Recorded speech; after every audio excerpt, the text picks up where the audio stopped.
Sri Nisargadatta Maharaj. Un esprit tranquille est tout ce dont vous avez besoin. Question. Je ne me sens pas bien, je me sens faible. Que dois-je faire? Maharaj. Qui ne se sent pas bien, vous ou votre corps? Mon corps, bien sûr. Mais hier, vous vous sentiez bien. Qu'est-ce qui se sentait bien? Le corps. Vous étiez heureux lorsque votre corps se sentait bien, et maintenant vous êtes triste parce que votre corps n'est pas bien. Alors, qui est-ce qui est heureux un jour et triste le jour suivant? L'esprit. Et qui connaît cet esprit? Eh bien, la conscience.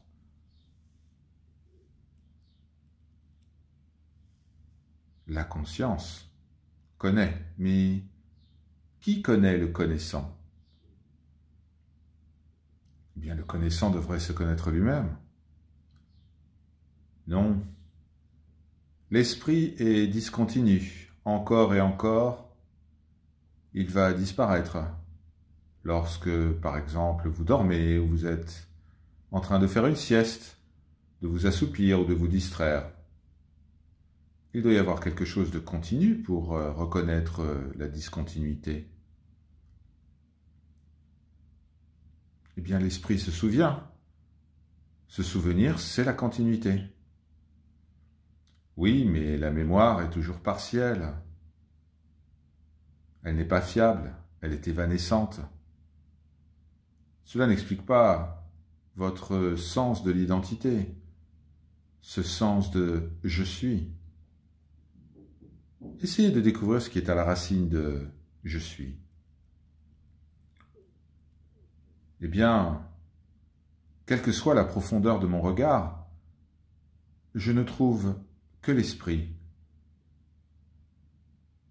Vos mots, au-delà de l'esprit, ne me disent rien. Eh bien, lorsque vous regardez avec votre esprit, vous ne pouvez pas le dépasser.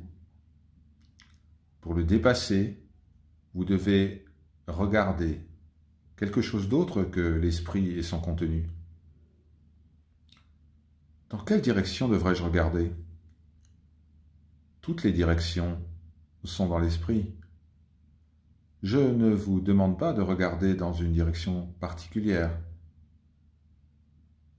Simplement, éloignez votre regard de tout ce qui se produit dans votre esprit et ramenez votre regard à ce sentiment de « je suis ». « Je suis » n'est pas une direction. C'est au contraire la négation de toute direction.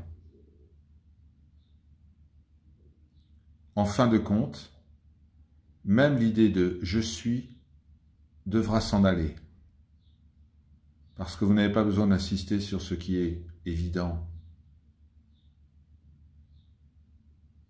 Mais focaliser votre esprit sur la pensée « je suis » vous aide à détourner votre esprit du reste. Où tout cela va me conduire? Lorsque l'esprit est tenu à l'écart de ses préoccupations, il devient tranquille. Si vous ne perturbez pas, si vous ne dérangez pas cette tranquillité et que vous restez dans cette tranquillité, vous allez découvrir que votre esprit est imprégné d'une lumière et d'un amour que vous n'aviez jamais ressenti. Et cependant, vous reconnaissez que cette lumière et cet amour, c'est votre propre nature. Une fois que vous avez vécu cette expérience, vous ne serez jamais le même homme. Bien sûr, votre esprit indiscipliné peut à nouveau perdre son aspect pacifique et perdre de vue sa réalité. Mais cet esprit reviendra jusqu'au jour où tous vos liens seront brisés, où toutes les illusions, les attachements prendront fin et que votre vie deviendra concentrée, dans le présent. Quelle est la différence? L'esprit n'est plus. Il y a simplement de l'amour en mouvement. Comment puis-je reconnaître cet état de quiétude lorsque je l'atteindrai? Il n'y aura plus de peur. Entouré par un monde plein de mystères et de dangers, comment pourrais-je perdre cette crainte? Comment pourrais-je ne plus avoir peur? Votre corps lui-même est plein de mystères et de dangers. Et pourtant, vous n'avez pas peur de votre corps, car vous pensez qu'il est vôtre. Ce que vous ignorez, c'est que l'univers est votre corps, et vous n'avez aucun besoin de le craindre. Vous pourriez dire que vous avez deux corps, un corps personnel et un corps universel. Le corps personnel naît et meurt, mais le corps universel est toujours avec vous. La création est votre corps universel. Vous êtes tellement aveuglé par votre corps personnel que vous ne voyez pas l'universel. Cet aveuglement ne s'achèvera pas par lui-même. Il doit être défait de manière précise et délibérée. Lorsque toutes les illusions sont comprises et abandonnées, vous allez atteindre un état de perfection dans lequel toutes les distinctions entre le personnel et l'universel disparaîtront. Je suis une personne et donc je suis limité en termes de temps et d'espace. J'occupe un tout petit espace et je ne dure pas très longtemps. Je ne peux pas du tout m'envisager comme étant omniprésent et éternel. Cependant, c'est ce que vous êtes. Lorsque vous plongez au plus profond de vous-même, à la recherche de votre vraie nature, vous allez découvrir que c'est votre corps qui est petit et c'est votre mémoire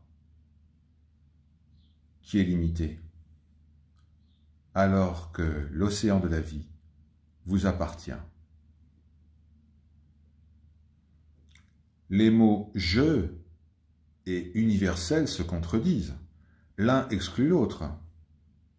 Non, ils ne s'excluent pas. Le sens de l'identité est présent partout dans l'universel. Recherchez et vous trouverez la personne universelle qui est vous et bien plus que vous. Cependant, commencez votre investigation par réaliser que le monde est en vous et que ce n'est pas vous qui êtes dans le monde. Comment cela? Je ne suis qu'une part du monde. Comment l'entérité du monde, sa totalité peut être conduite et comprise par une partie du monde? Ce que vous dites est vrai. Votre corps personnel est une partie dans laquelle le tout se reflète merveilleusement. Mais vous êtes aussi un corps universel. Vous ne pouvez même pas dire que vous ne le connaissez pas, puisque vous le voyez, vous l'expérimentez tous les jours.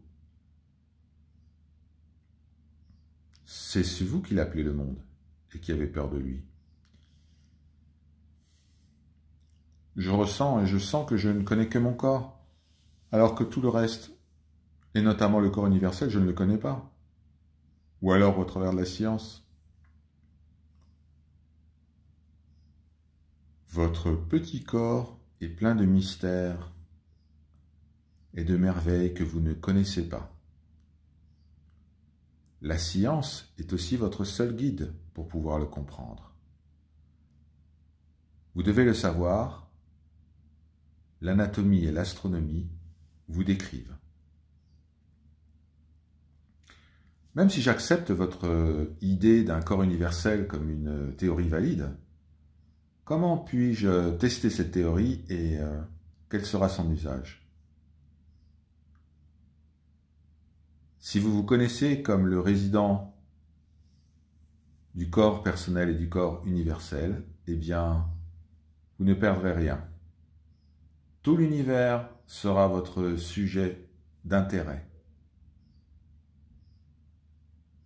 Toute chose vivante, vous aimerez et vous aiderez de manière sage et tendre. Il n'y aura pas de conflit d'intérêt entre vous et les autres. Toute forme d'exploitation cessera immédiatement. Chacune de vos actions sera positive. Chacun de vos mouvements sera une bénédiction. Alors, tout cela est vraiment très tentant, mais comment puis-je faire pour réaliser mon être universel? Vous avez deux moyens. Vous pouvez vous consacrer entièrement à l'investigation de votre nature, ou alors vous me faites confiance et vous agissez en conséquence. En d'autres termes, soit vous vous focalisez entièrement sur votre vraie nature, ou alors vous abandonnez cette nature et cette recherche. Totalement. C'est le mot « totalement » qui est important. Vous devez être extrême pour rejoindre et pour atteindre le suprême. Comment puis-je aspirer à de telles hauteurs spirituelles? Je suis si petit et si limité. Réalisez que vous êtes l'océan de conscience, au sein duquel tout se produit. Cela n'est pas difficile. Un petit peu d'attention, d'observation de vous-même, et vous observerez qu'aucun événement n'est en dehors de votre conscience. Enfin, le monde est plein d'événements qui n'apparaissent pas dans ma conscience. Même votre corps est plein d'événements qui n'apparaissent pas dans votre conscience. Cela ne vous dissuade pas de dire que c'est votre corps. Vous connaissez le monde exactement comme vous connaissez votre corps, au travers de vos sens. C'est votre esprit qui a séparé le monde en dehors de votre corps, du monde intérieur, et qui les a mis en opposition. Ceci a créé la haine et la peur, et toutes les misères de la vie. Ce que je ne comprends pas, c'est ce que vous dites à propos d'aller au-delà de la conscience. Je comprends les mots, mais je ne peux pas visualiser l'expérience. Après tout, vous avez vous-même déclaré que toute expérience se passe dans la conscience. Vous avez raison, mais il n'y a pas d'expérience en dehors de la conscience. Cependant, il y a l'expérience de juste être. Il y a un état au-delà de la conscience qui n'est pas inconsciente. Certains l'appellent superconscience ou pure conscience ou suprême conscience. C'est la pleine conscience, libérée de la dualité sujet-objet.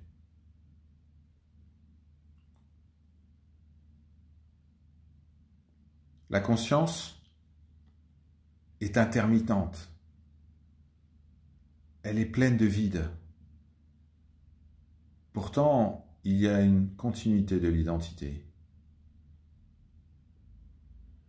Alors, à quoi est due cette continuité de l'identité, si ce n'est pas à quelque chose situé au-delà de la conscience? Si je suis au-delà de la conscience, comment puis-je changer? Pourquoi voulez-vous changer? L'esprit est changeant, en permanence. Regardez votre esprit de manière non passionnée. Cela sera suffisant pour le calmer. Lorsqu'il est calme, vous pourrez le dépasser. Ne gardez pas votre esprit occupé tout le temps. Arrêtez-le.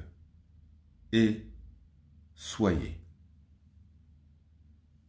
Si vous lui donnez un peu de repos, il va s'installer et retrouver sa pureté et sa force. La pensée permanente entraîne sa destruction.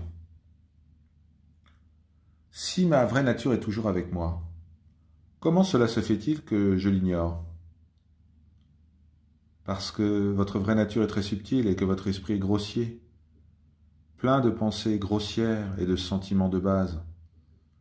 Calmez et clarifiez votre esprit, et vous vous connaîtrez tel que vous êtes. Est-ce que j'ai besoin de l'esprit pour me connaître? Vous êtes au-delà de l'esprit, mais vous connaissez avec votre esprit. Alors, améliorez votre instrument, l'instrument de l'esprit, et votre savoir s'améliorera. Pour connaître parfaitement, j'ai besoin d'un esprit parfait. Un esprit tranquille est tout ce dont vous avez besoin. Tout le reste se produira naturellement une fois que votre esprit est tranquille. Comme le soleil levant fait que le monde devient actif, alors la conscience propre également déclenche des changements dans l'esprit.